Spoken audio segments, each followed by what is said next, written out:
Right, so everybody, welcome to the I Have Time podcast.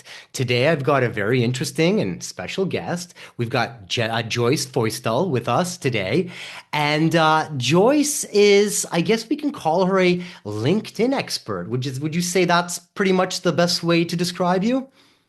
Expert always feels like a little bit of a stretch, but I'm a LinkedIn geek. I love LinkedIn. I like to help other people learn about it. I try to stay on top of it. So, out of all the platforms, why LinkedIn? What made you specialize in that one? Well, ever since Facebook, LinkedIn, Twitter came out, back in the 2000s, it was LinkedIn that spoke to me. Once I got my arms around it, once I paid attention to it, and I thought, holy cow, there's all these people out there that are so helpful. At that time, I was a leader in Toastmasters, which you may have heard of, an organization to help people with their public speaking and their leadership, but even more importantly, their confidence. I met people through the Toastmasters International group on LinkedIn from all over the world. It was mind boggling. And when I had a question about anything LinkedIn related, I mean, Toastmasters related, I could just ask these people in this group, and there'd always be somebody with an answer. And sometimes I'd be the one with the answer for somebody else. And I thought, what an amazing platform of these professional people who also are so helpful, so generous, so intelligent. And I took to it. And another factor is the fact that I trained as a teacher. And I approached LinkedIn from an educational standpoint that I can learn from LinkedIn. I can help other people through my use of LinkedIn and what I share, help them to understand not only LinkedIn, but my approach to doing business. So it's such an amazing uh, sort of vehicle to be of service to the world. So how long have you been using the platform? When did you set up your profile? I set it up in '06. I'm not not one of the initial users, but I'm an early adopter to a degree. But then I didn't do a darn thing with it until I got into Facebook a couple years later. So let's say '08 in terms of active use of LinkedIn. Hmm.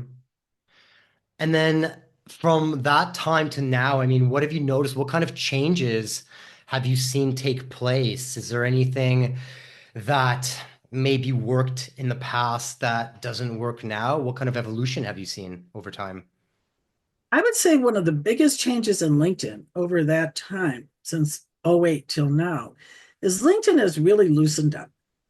Long time ago, someone said that LinkedIn is like the boardroom. You might be suited up a bit, it's sort of professional, a little stiff maybe. But Facebook, this is a dated reference, is like the water cooler, the break room. You hang out, you tell stories, you kind of loosen up. And Twitter's like the bar. You keep telling the same story to different people. You can tell, I like to do is I'll tell the same story to whoever will listen. So I think that what LinkedIn has done is picked up a lot of the positives of Facebook, and that you can talk about a wider array of topics. It even has those different reactions that you can have to a post. Well, I feel that I wouldn't use the word casual, but I would say that it's just more open to different approaches. And if people have strong opinions on certain issues, no one's going to look askance at it. They might stop following them, but I feel that it's more robust and it is more of a heart. It's true. It's it's it's a proper place. Everybody knows that the primary focus is business, but at the same time, people are building their personal brands. In order to do that, you have to show other sides than just business, right? So I like the equilibrium in it. And that's why I also don't use many platforms, but LinkedIn is the one that I really enjoy being on the most. So how long did it take you to get over like say 10,000 followers? What was the road to doing that? How did that take place? Did you start off by posting? Were you engaging in conversations? What was your strategy, or was it just very organic and natural? I would lean toward the organic answer. I started out on LinkedIn when I was still working a day job. And these were financial planners.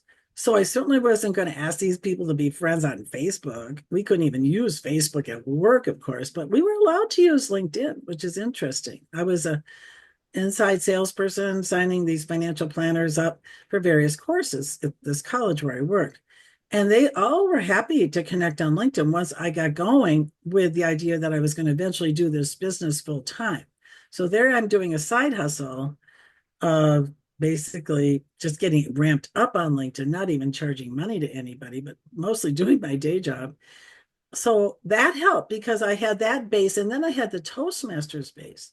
So when you join a group back in the day, you could ask somebody to connect with you even without a email. It was interesting the way they structured that. There was a lot more emphasis on groups, I think, at that time. We're talking late odds into the early 20 teens, I guess you'd call them. And that helped me too, because I'd established this presence within that group. And people were like, oh, sure. This one guy said, well, I don't really know you, but you asked so nicely. Why would I say no? So I think it's my charm, maybe whatever, and charismatic personality.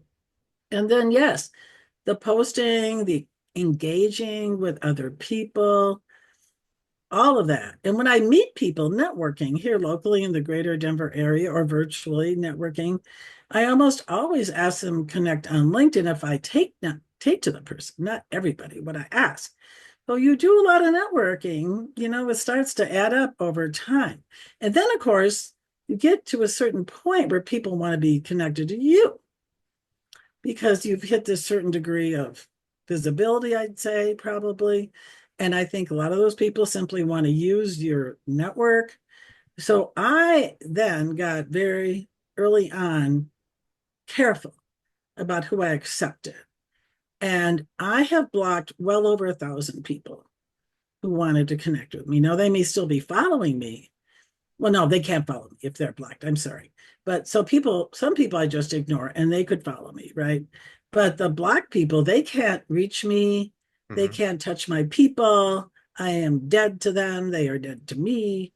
And you can tell sometimes just from somebody's LinkedIn profile headline, let me get you to six-figure income. Hmm. Like, what would I even do with a six-figure income? I don't care about having, married to a guy with a pension. Our house is paid for. Our needs are simple. This is one of the reasons I wanted to invite Joyce on to the podcast is just because I want to be speaking with people who are focused on being timionaires and having that balance and that freedom in their lives. And Joyce scored a 1 on the IDHT syndrome test, so she's a timionaire and she's living that life. So we will talk a little bit about that and then see how that looks in terms of what that means for you, because obviously this term is quite new and I'm spreading it around the world. So I do want to see what people feel that their definition of Timeionaire also is, because I do have the official one, but I'm curious to see what yours will be as well. So what does one have to do to get on your Bell blocked list then, other than claim to be some kind of a guru? Well, it's a combination of what they say in their headline, but also when you connect with them, and I know this is the what people do, you get this little series of responses. So they sound really legit sometimes if I haven't stiffed them out completely. And the next thing they'll say, oh, you're a coach. Oh, what do you coach about? Or would you like to have help with the ghostwriting a book? So, and this is probably all a bot, just all automated anyway. I'm not even talking to a real person. There was one person that worked his way through all of that, and I did end up becoming connected with him, was even a little mastermind with him for a while. But at any rate, usually it's uh, I just feel it feels very transactional, Hmm. and it just doesn't have a genuine sort of like this is a real person who wants to really get to know me, and I want to get to know them. So a lot of it is just intuition, but it's Hmm. that combination of the headline and the those questions that are asked, they're probing questions. Hmm. So for you, business is not just business. You're looking to build authentic relationships with people that are long lasting. But do you feel that some people aren't looking for that? They just want to do business with you. So like, how do you, you know what I mean? Because you're a feeler, right? You're more of a feelings based decision maker. What if you get someone who's just naturally more logical, rational, analytical, and just colder, right? So, do you feel that because of their personality type and their way approach, you're going to be hesitant to interacting with them? Is that kind of how you go about it, That or? might be the case subliminally, without even saying, oh, this is there to T on a Myers-Briggs, right? Like they're just too rational. Where's their heart? And to be perfectly honest, I may be sometimes rejecting business when it could be very legitimate. And what am I thinking to turn this person away? One of my goals in 25 is to get more business directly from LinkedIn. Heck, Mhm. what's wrong with this picture that I'm not getting more business? So you raise a really powerful question that I will be reflecting on as people approach me, and I'll say, well, let's keep an open mind here, Joyce. This person seems to be well intended. We have a different style. I can tell right away just from a short engagement. If I get on Zoom with someone Mhm. for even 15, 20 minutes, then I really can get a sense of that person. And if they are indeed a person that we could be supportive of each other, or they need my business, I need theirs. So Zoom is a really the best way, I think, to sort out It is. where we can. I always say that LinkedIn Dominic is the digital version of me. And he's my filtration. He filters people who then get to meet me and say real life. We can call real life or this through a Yeah, monitor, really. right? Exactly. But I feel that digital Dominic for me over the years has been very important into filtering, but he's very non-biased. I mean, I'm quite selective and picky too. I guess it's just the privilege of being at this stage of your business. At the beginning, when you start, you take everything and anyone because that's survival and that's what you do. But I guess at this stage, we're fortunate enough to be able to nitpick because we should be. I mean, business should be enjoyable. You should work with clients who you like and enjoy, and they bring something to you, and it's a mutual relationship that you're having. But I feel that digital Dominic, he's kind of filtering through. He's not being biased, and then he does have his expectations and his boundaries. I think people need to meet in order to qualify to then meet real life me. So do you have that approach too then, or do you feel that that person on you, oh sorry, online is another persona of you, or is it one in the same?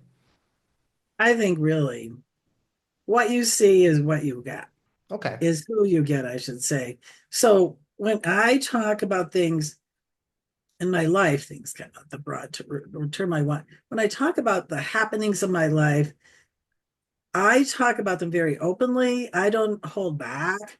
I don't say, oh gosh, maybe I shouldn't go there. I mean, sometimes, of course, I have to uh, regulate myself in some way or another. I I know that some of my highest performing posts have been ones that have some sort of personal dimension to them, but always with a life lesson, always with a deeper meaning. For example, my highest performing post is the one with me holding a birthday cake the year I turned 73, and I'm wearing my Mrs. Santa dress, which is always a hit over the holidays.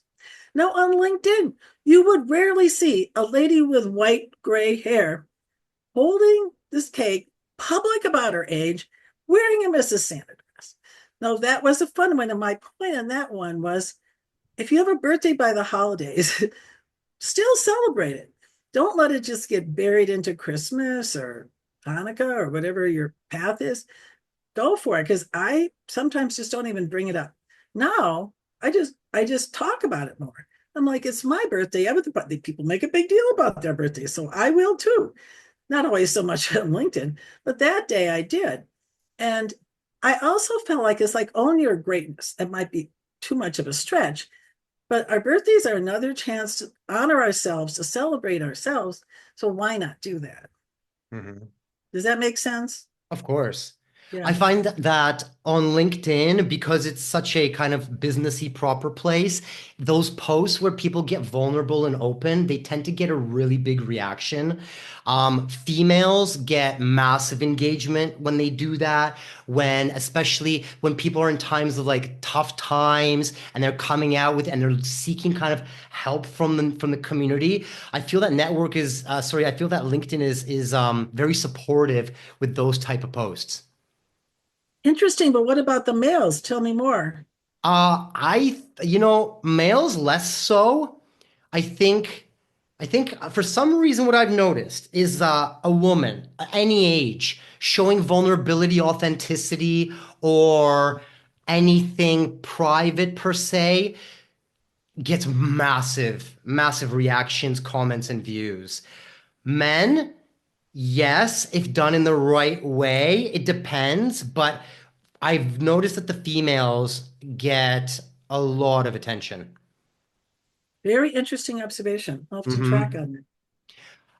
Hmm. Us, I'm even for some of my clients who have been females, and we've been doing posts in times of change where we're undergoing transformation, where we're doing something, or in difficult times like during COVID when businesses were shut down, people had to reinvent themselves. The posts that we created that were just really authentic and real, seeking help, I was like shocked at the numbers that we were getting from them and the support and the reposts, the comments, the reactions, the love, all that kind of stuff. So I've seen it firsthand. Yeah. One thing that I did recently very intentionally was to reach out to close to 20 women over the age of 60 and say, would you please comment on this post? Would you reshare this post? And the reason I did it, because the post was about this book, Hmm. Your Encore Life. Hmm. And the subtitle is Take Center Stage for Life's Second Half by Lynette Riley. And these people are influencers in, I would call it the movement that older women rock. Women in particular, men too. We'll go with that, older men. But there's so much ageism, still sexism, and older women can get lost in the shuffle. They Hmm. can be invisible, they can be pushed aside. And this book really helps women own who they are as they age. Hmm. And it's such a powerful message. And I had a great response. No, did I get thousands? No, but I had well over 500 views of this. Was a blog post that I then shared through as a LinkedIn post. And sometimes you have to think quality over quantity too. So the right people who I wanted to be resharing this and commenting on it were doing that. And that is important too, for sometimes, not every time, to be very intentional on a post you really want to reach a certain population. So you go out and find the people who you know have got a pretty good audience of that population. You ask them, again, please reshare, please comment, whatever. I have more reshares on that than any post I've done of recent times because I asked. When we finish, I'll send you a couple screenshots from two case studies. One of them, one of them was my wife. One of them was a teacher of mine. I run multiple businesses, and one of them is a language school. And there was a lady. She came from Los Angeles. She moved back to Europe, to Poland, to where I live now, because this is where her roots were. Now she didn't speak any Polish. She was English. She used to teach children in LA, and she escaped from a abusive relationship, and she kind of wanted to start over here. I met her. She was introduced to me because I was growing my business and I was looking for native speakers, basically English speakers to teach English locally here. And she was not a salesperson. She used to just teach kids. She was quite shy. She went through a lot of trauma. And I said, listen, I see a lot of potential in you and I want to help you out. And I said, I want to try something out because your story is so real and authentic. And it's not like I want to capitalize on your trauma. It's just, I feel that if we share this authentically with the world, then there's going to be people who want to just help you, right? And she goes, let's do it. and I wrote a post on LinkedIn about her and her short story and about how now she's starting a fresh life. She teaches English and she's looking for students here locally that she can be their teacher.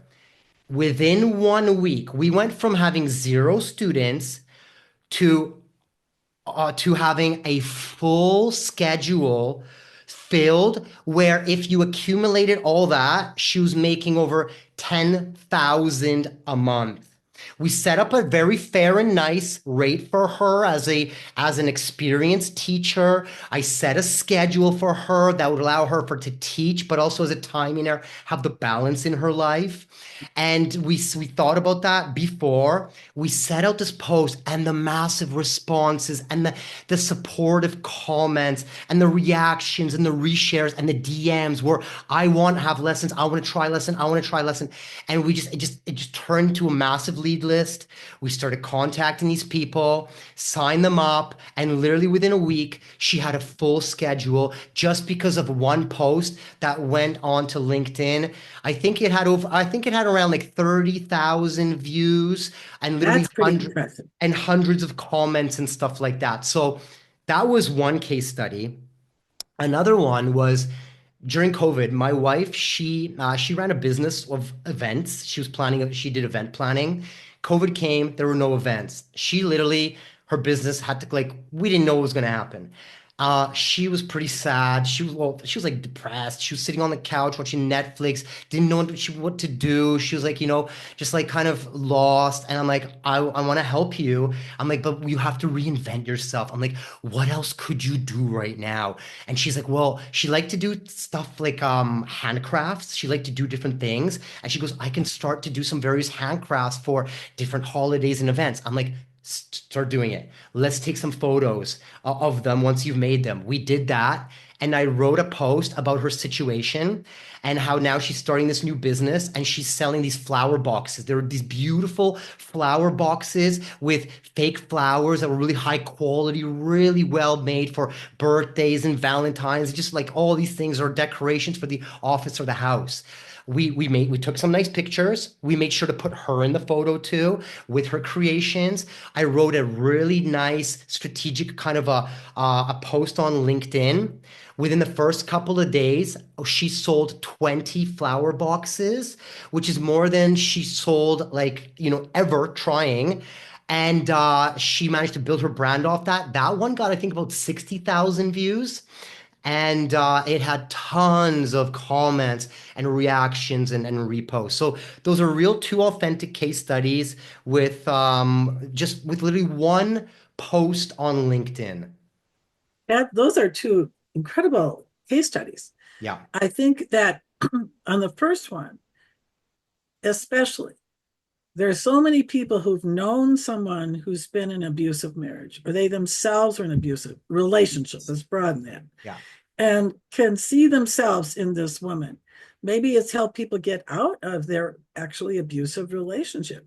And it touches a core at people's, just at their heart, about, I'd like this woman to succeed. I'd like this new Mhm. chapter of hers to be a wonderful chapter. And what could I do? Who do I know?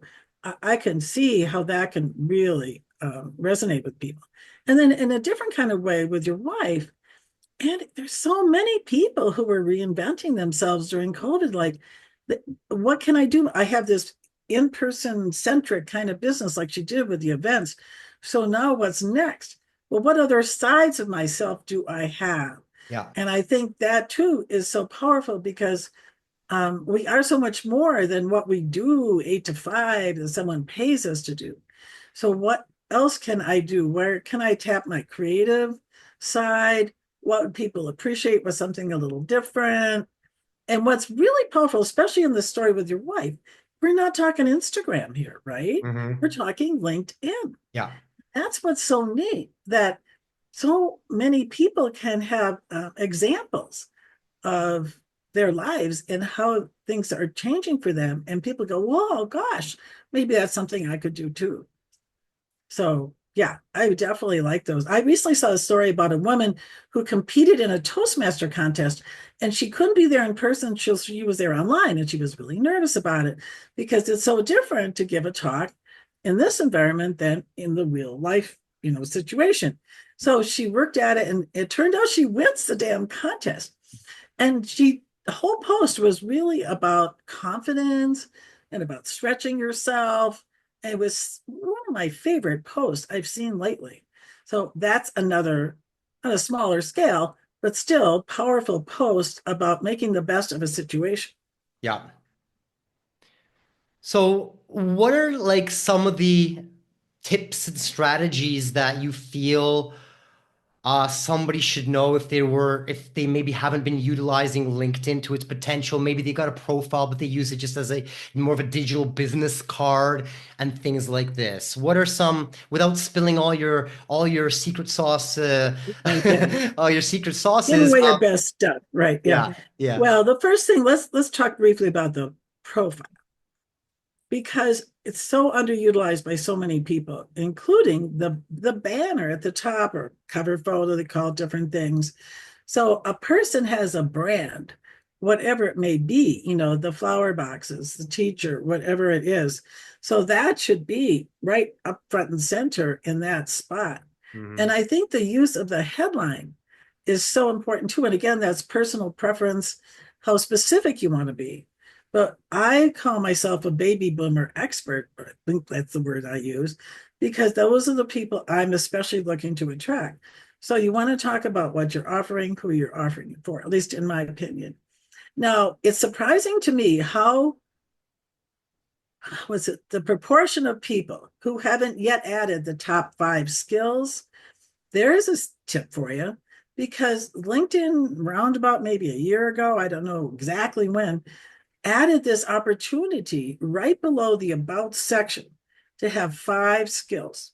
Now, realize when someone looks at your About section and they pull you up, they're only going to see like 2 or 3 lines, right, of the text, but they'll see those top 5 skills, a little diamond there. Like, oh, that's interesting. So I think that's something that a lot of people haven't taken advantage of. And the other one that comes to mind is the project section. There's a lot of things we do that have a time limited nature to them, or maybe not necessarily, but you spoke at an international conference. We are not going to put that as like a job in your experience section, but hey, go you. You were at that conference, you spoke. You talk about that. That's a way to showcase the conference and the organizers. You can actually add contributors, the conference organizer, the person who was your go-to person for the conference, and they show up in that project section. And I think this is especially good for someone looking for a job because then people can see these other contributions this person has made, and maybe even more importantly, who they know, kind of like name dropping. I mean, these are just a few things that come to mind from the profile. Then and make sure, by the way, to take your skills, those top 5 skills and other skills, and associate them with your position. Associate them with any place in the whole profile. Really, you can. But then when the use part comes to mind, I really think it's important to mention people, but not like over mention. Ever see when someone puts up a post and there's like 30 people that are tagged, they call it mentioning, and like, oh, right. They just dropped my name in there because I got 10,000 connections and hope that some of them will see it. And I'm like, yeah, thanks a lot. But sometimes it's legitimate. And a lot of times that's what I want to do is like, say I put a post up about this whole incredible interviewing we're having here.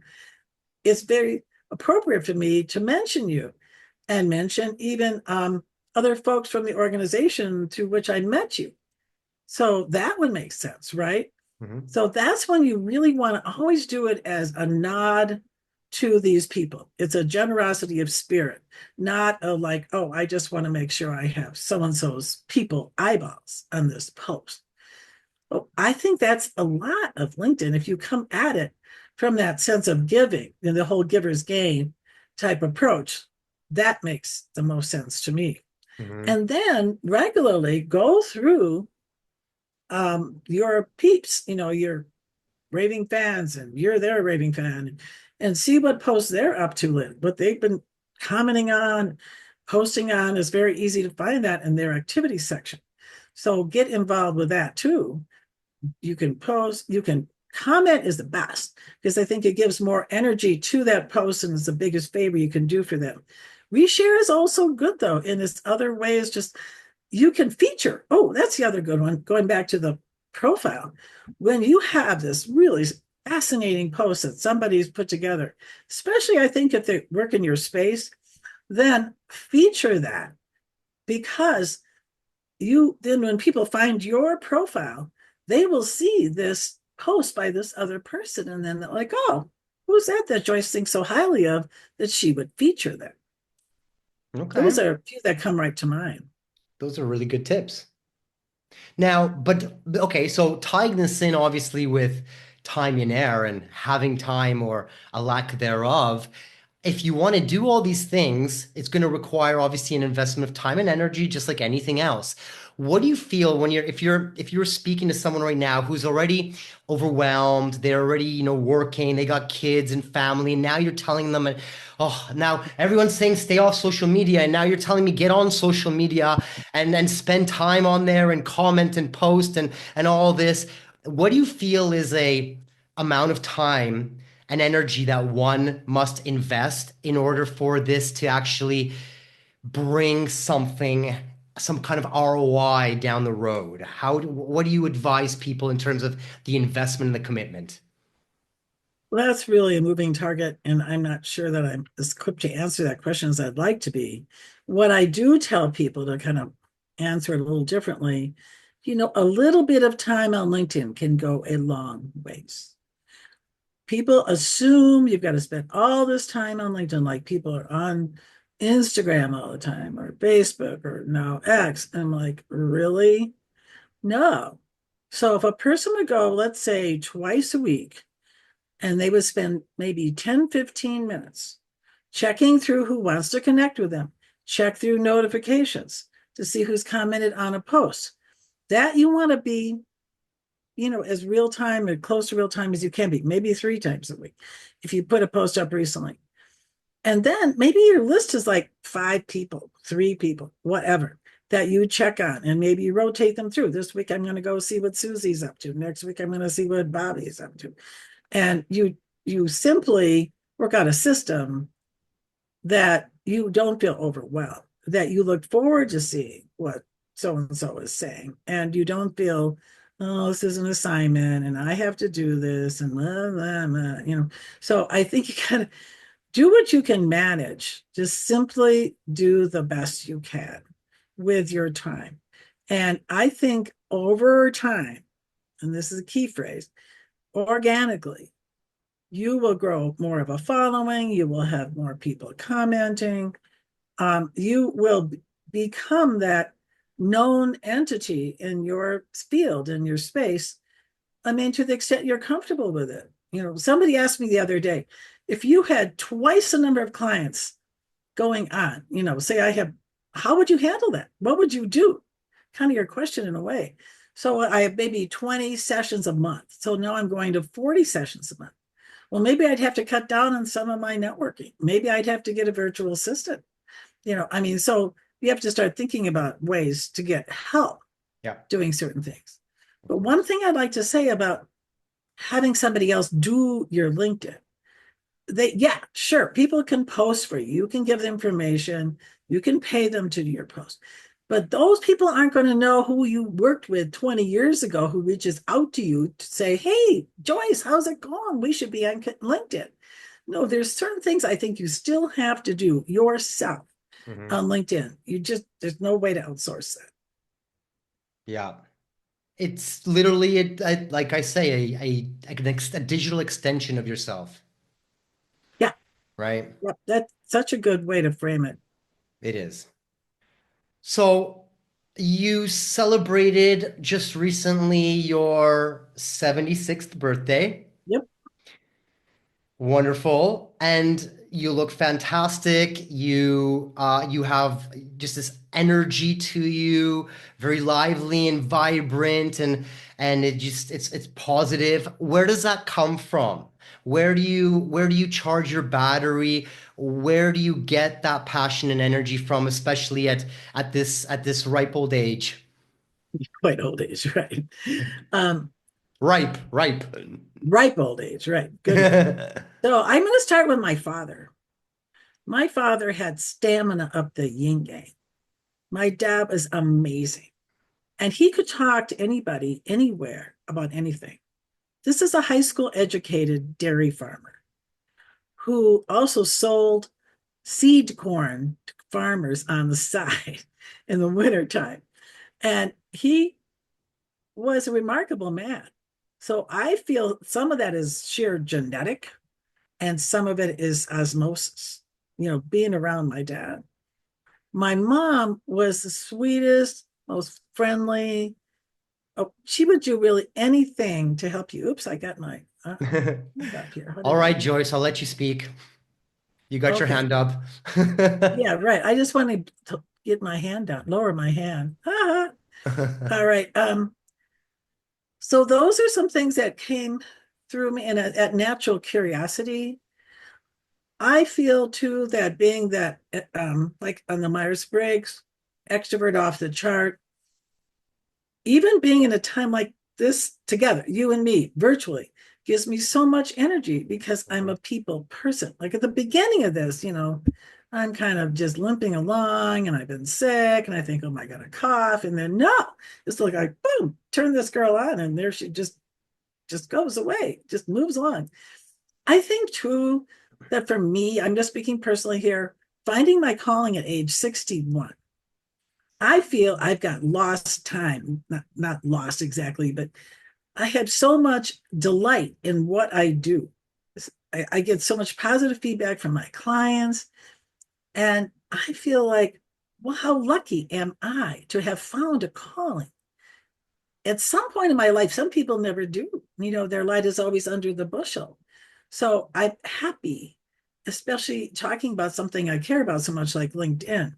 So those are some reasons that I feel that I come across as I do also good skincare. Honestly, I have every 2 months a facial. I take very good care of my skin. But when I'm wearing a little bit of makeup, so but I still look decent even without makeup. I should send you my picture my daughter took of my birthday.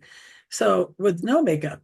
So those are a lot of things. And I'm basically a very happy person. My family I grew up in, so optimistic. It was almost sickening. So we always looked on the bright side. And I'm married to this amazing man. It'll be in April, 53 years. Married April Fool's Day in 1972. So when you hang Joyce. around other positive people, it helps you to be positive. Yeah. Kind of makes sense, doesn't it? Yes. Definitely. I mean, we become the average of the people that we spend the most time with, right? That's what they say. It's so Mm-hmm. super true. And that energy, you can feel it. You gravitate to it or away from it, and it has a huge impact on you. People are energy vampires. There's many people that are toxic. And I feel that, if you rid those people from your life, then life becomes more pleasant. You just basically build a new reality for yourself, right? Mm-hmm. It's pre-programming. It's all programming, and there's various forms of reality, I find, based on who you hang out with, what you talk about, so many various factors. One thing that comes to mind just at this moment, I've been in Toastmasters for 28 years next month. That's again the organization that helps people with their speaking and leadership. And the majority of the members of my club are under the age of 45. Hmm. They are between early 20s and early 40s. So this is the older Z generation, and most of them are millennials. Yeah. And I like to joke that I am a millennial, but only in disguise, you see.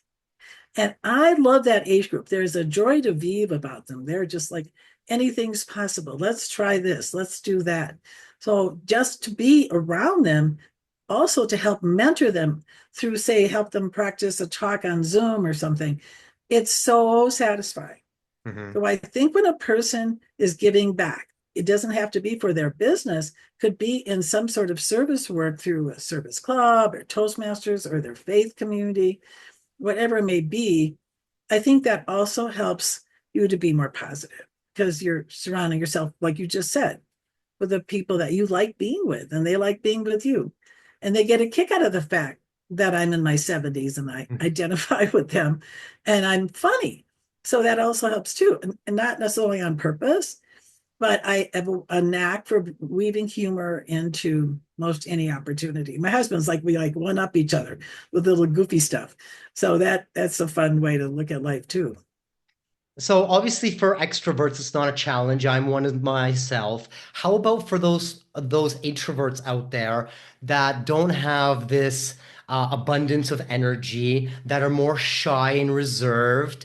What would you say to them in terms of getting out there and networking or using LinkedIn? Is there a different strategy when you work with introverted, shy people as opposed to outgoing extroverts? Whoa, such an important question. So let's break this apart first, the networking.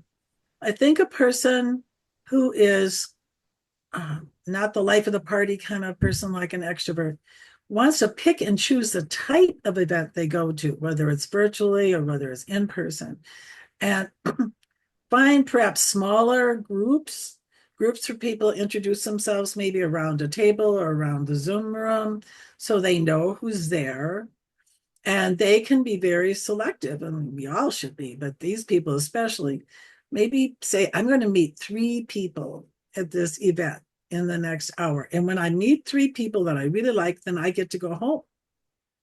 So something like that, or a half hour, whatever. So you don't overstay your energy. You go to that group and you follow the rules or whatever they may be. You don't just walk out in the middle of a presentation, but you monitor yourself so that you don't drain yourself just by being at the event. So I think you need to think this through, maybe ask to go with a friend. Sometimes that can give a shyer person a bit of a boost too. So those are my thoughts about that. And the top performer at my last day job was an introvert. I mean, she month after month after month just rocked her numbers. So I'm saying these people are good listeners. Mhm, yeah. So you build to your strengths. Maybe take the Clifton's strengths, it used to be referred to as Strengths Finder, and see your top strengths and think, I thought I was like that. And really play to those and look at your lower ones and say, well, we just won't worry about those.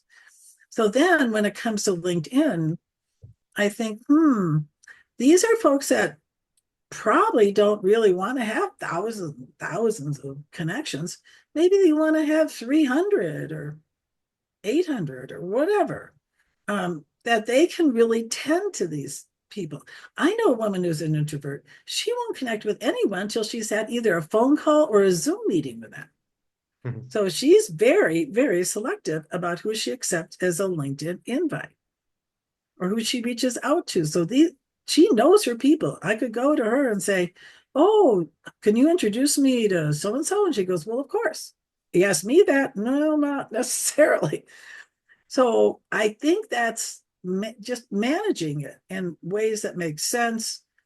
Think of when you have the best level of energy and when you like to do things like networking. Maybe you're a morning person, so you find the best morning groups, or noon or evening, whatever it may be. And I honestly think they might consider Toastmasters. We're Okay. never going to change our innate nature, but Toastmasters can help us, I think, edge a bit to out of a comfort zone and try certain things in a very safe environment. So the person could say, "Oh, gee, that was nice. I did that impromptu talk and I went for a full minute and I actually made a point." And so, because sometimes literally that 30-second commercial part is the scariest part, Mhm. right? So I think that is a really ideal group, and there's Toastmasters all over the world. So, So, do you belong to any other networking organizations outside of Toastmasters, or is that the one that you find yourself closest to?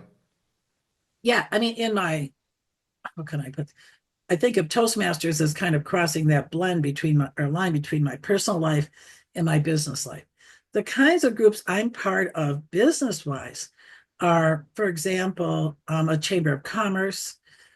That's where we meet most of the time in person, although one of the groups I'm in through it meets half the time on Zoom and half the time in person. So I like that too. So I like to know people where I live, this western suburbs of Denver. I'm involved in a Denver area B2B networking group. We have two chapters. I belong to both. That's a strictly in-person group once a month. And then the group that I would say I'm most engaged with is called SHE, Supporting Hearts, Supporting Heart and Enterprise. It's a woman only group. You have to either have your own business or be business development for somebody else's business. And we have both local chapters here in the Denver area, and we have, say, in the US, I don't think this has gone beyond the US, coast to coast B2B, and then two or three other virtual type of chapters. And I like that organization because I get to do a lot of training at the other chapters on LinkedIn.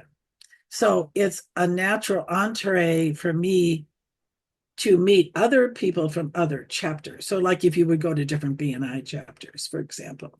Right. I don't belong to a BNI because their expectations don't work for me. I don't like weekly. I don't like mornings. Whatever. So I would rather. That's the definition of being a Timeionaire as well, is being on your own terms and you Yeah. deciding and being in control. I don't like this, therefore I will not join it and I don't have to. I'm not forced to do anything, right? Thank you. Very good analysis. Yeah. Yeah. And then I'm also part of this lovely group that's based a lot in the town just south of Denver. And it's really sweet because we have speakers, it's all on Zoom. We have a speaker for 10 minutes and then we break into breakout rooms. I think you do that at the group where I'm going to be speaking in February. And so in the breakout rooms, you really can go deep with people. Yeah. And I believe you can honestly get to know someone really well over Zoom. Look at you and me. I mean, this is incredible that I am getting to know you as well as I do, and vice versa. So I'm not forgetting any of my big groups, but I like to have a smattering. Mm-hmm. Once I took some sort of assessment, and variety was number one, which is why the reason I think I washed out as a teacher so quickly. Mm-hmm. Not enough variety when you're teaching the same kids every day. Yeah. Makes sense. So Joyce, retirement, is that even in your lexicon? Is that a word that even belongs in the same sentence as your name? Yes, right now, maybe when I hit my 80s, I might slow down a little bit. Um, I'd rather not. I'd rather be kind of person that just goes full tilt and then I die. Well, I want a little bit of time to say goodbye to people. Give me a month or two, Give you a but month. there's some fun quote about, when I'm dead, I want to be all used up. Something like that. I I like don't that. want anything just left on the table. So yeah, I mean, my husband and I had taken trips. We've gone to Norway. That Mhm. was lovely. We've gone to Australia a couple times. Hope to go back again. I have one of my brothers and his wife live there, and a nephew and family. So it isn't like we haven't done, kind of retirement type activities. But no, I just don't see, for me, the classic form of retirement, whatever that looks like. I don't know. Like my husband, he's had a whole full career. He worked every day of his life from age 25 to 65. Well, I mean, except for he was on vacation or something.